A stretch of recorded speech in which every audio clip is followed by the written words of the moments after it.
Vous êtes-vous déjà demandé en regardant le ciel étoilé, si nous étions seuls dans l'univers? Si notre Terre était la seule planète à tourner autour d'une étoile? Pendant des milliers d'années, cette question est restée sans réponse. Les étoiles n'étaient que des petits points brillants dans la nuit. On ne pouvait pas savoir si d'autres mondes se cachaient là-haut. Mais aujourd'hui, grâce à des télescopes super puissants, nous savons que la réponse est non. Notre système solaire n'est qu'un parmi des milliards d'autres. Des planètes, il y en a partout dans notre galaxie. On les appelle les exoplanètes. Une exoplanète, c'est tout simple. C'est une planète qui ne tourne pas autour de notre Soleil, mais autour d'une autre étoile. Après tout, une exoplanète était minuscule et très peu lumineuse, comparée à son étoile. C'est un peu comme essayer de repérer un moustique qui vole devant un phare de voiture, mais à des centaines de kilomètres de distance. La méthode la plus courante s'appelle la méthode des transits. Quand une planète passe devant son étoile, elle bloque une toute petite partie de sa lumière. Les télescopes spatiaux mesurent la luminosité de milliers d'étoiles en même temps. La toute première exoplanète a été découverte en 1995 par deux astronomes suisses. Cette découverte a marqué le début d'une révolution en astronomie. Depuis, nous avons trouvé des milliers d'exoplanètes, plus de 5000 à ce jour. Parmi toutes ces planètes, certaines sont vraiment étranges. Il y a des planètes où il pleut du verre fondu, des planètes entièrement recouvertes d'un océan de lave. Et puis, il y a WASP-12b. Son histoire est particulièrement fascinante et un peu effrayante. C'est l'histoire d'une planète qui vit ses derniers instants, littéralement dévorée par sa propre étoile. Son nom peut paraître un peu technique. WASP est l'acronyme du projet qu'il a découverte, Wide Angle Search for Planets. Cette planète se trouve à environ 1400 années-lumière dans la constellation du Cocher. WASP-12b est CE, qu'on appelle un Jupiter chaud. Elle est presque 2 fois le diamètre de Jupiter, et environ 40% plus massive. Mais la grande différence, c'est sa proximité avec son étoile. WASP-12b boucle son orbite en un peu plus d'un jour.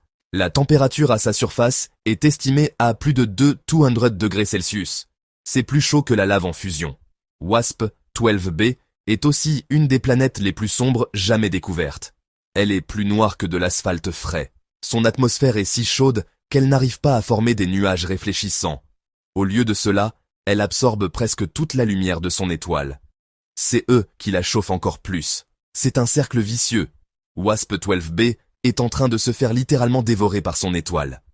Ce n'est pas une image, c'est un processus physique bien réel. L'étoile arrache petit à petit la matière de la planète, comme un vampire cosmique aspirant la vie de sa victime. Chaque seconde qui passe, la planète perd des millions de tonnes de matière. À ce rythme, WASP-12b sera complètement détruite dans environ 10 millions d'années. À l'échelle de l'univers, c'est un clin d'œil. Nous avons la chance incroyable d'observer ce phénomène en direct. La matière arrachée forme un immense disque de gaz et de poussière autour de l'étoile.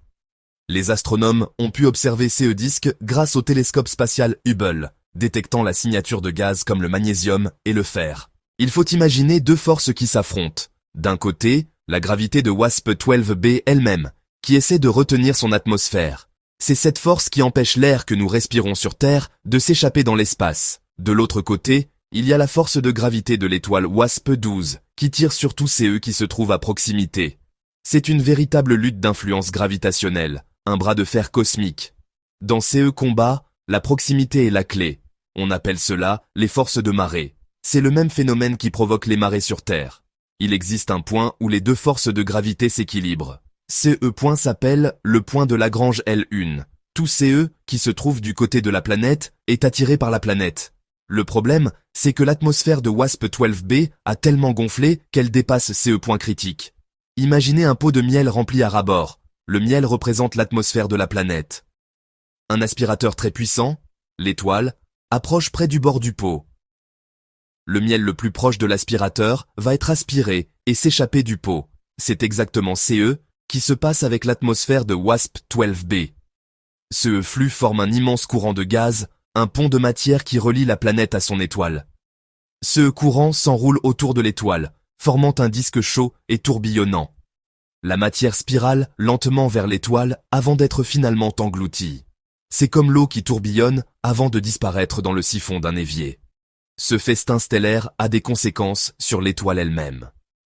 WASP-12b participe à un cycle cosmique où la matière est constamment recyclée. La planète perd environ 6 milliards de tonnes de matière par seconde. WASP-12 b n'est probablement pas sphérique. Une planète prend naturellement une forme de sphère, car la gravité tire toute sa matière de façon égale vers son centre. Mais les forces de marée de son étoile sont si puissantes qu'elle la déforme complètement. L'étoile tire beaucoup plus fort sur le côté de la planète qui lui fait face. Cette différence d'attraction étire la planète. Le résultat est que WASP-12b a une forme d'œuf, ou plus précisément de ballon de rugby. La planète est en rotation synchrone avec son étoile. Elle lui présente toujours la même face, comme la Lune avec la Terre.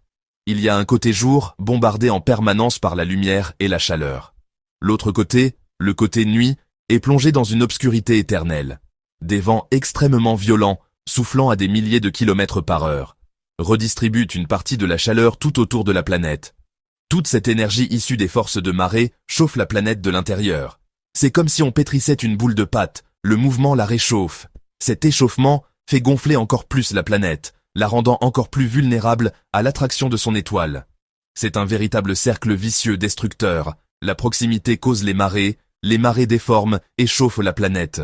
La chaleur la fait gonfler, et sa taille accrue la rend encore plus facile à dévorer. WASP-12b est prise dans un piège mortel dont elle ne peut s'échapper. Tout CE, qui dépasse le point de Lagrange, L1, est irrémédiablement capturé par l'étoile. Ce flux de matière ne va pas en ligne droite, il forme un courant courbe, avant de s'enrouler autour de l'étoile dans un disque tourbillonnant de mort. Même si le destin de WASP-12b est tragique, pour les scientifiques, c'est une occasion en or. Cette planète nous permet d'étudier des processus physiques extrêmes, impossibles à recréer sur Terre. En observant ce monde en train de mourir, on apprend énormément sur la formation et l'évolution des planètes, sur les interactions planète-étoile, sur la physique des atmosphères à très haute température. C'est un casse d'école pour tester nos théories. En analysant la lumière pendant un transit, les astronomes identifient les éléments chimiques. Ils s'attendaient à trouver beaucoup d'eau, mais ils ont découvert une atmosphère étonnamment riche en carbone et pauvre en oxygène. Le rapport CO est bien plus élevé que dans notre Soleil. Cela suggère une formation dans une région du disque riche en carbone. Cette composition pourrait expliquer pourquoi la planète est si sombre. Une atmosphère riche en carbone peut former des suies. Certains scientifiques proposent un cœur de graphite, ou même de diamant, fascinant pour la diversité planétaire. On pourrait avoir des planètes de carbone très différentes de la Terre. Observer WASP-12b aide à comprendre le sort des Jupiters chauds. Si elles sont trop proches, beaucoup peuvent être vaporisées. WASP-12b nous montre ce processus en action. Cela explique pourquoi on observe moins de planètes ultra proches. Elles ont peut-être déjà été détruites. L'histoire de WASP-12b dépasse le simple cadre de l'astronomie planétaire. Elle nous montre un cosmos qui n'est pas figé et paisible, mais au contraire un lieu de changement constant, parfois extrêmement violent. Les planètes naissent, elles vivent, elles meurent. WASP-12b nous rappelle que la stabilité de notre système solaire n'est pas une règle universelle. Nous avons la chance de vivre à la bonne distance de notre étoile, dans CE qu'on appelle la zone habitable. Notre orbite est presque circulaire, garantissant des températures stables. Jupiter est assez loin pour ne pas nous perturber et joue un rôle de bouclier, protégeant la Terre de nombreux astéroïdes. WASP-12b est l'antithèse de cette stabilité. Elle s'est formée au mauvais endroit, au mauvais moment. Cette découverte nous apprend aussi l'humilité. Au début, nous espérions trouver des systèmes semblables aux nôtres. Mais les découvertes nous ont montré que la nature est plus inventive et surprenante. Il existe une incroyable diversité de systèmes planétaires. Chaque nouvelle exoplanète étrange est une pièce de plus dans un puzzle immense. L'étude de planètes comme WASP-12b est cruciale pour notre quête de la vie ailleurs. En comprenant les conditions extrêmes où la vie ne peut exister, nous affinons nos critères de recherche.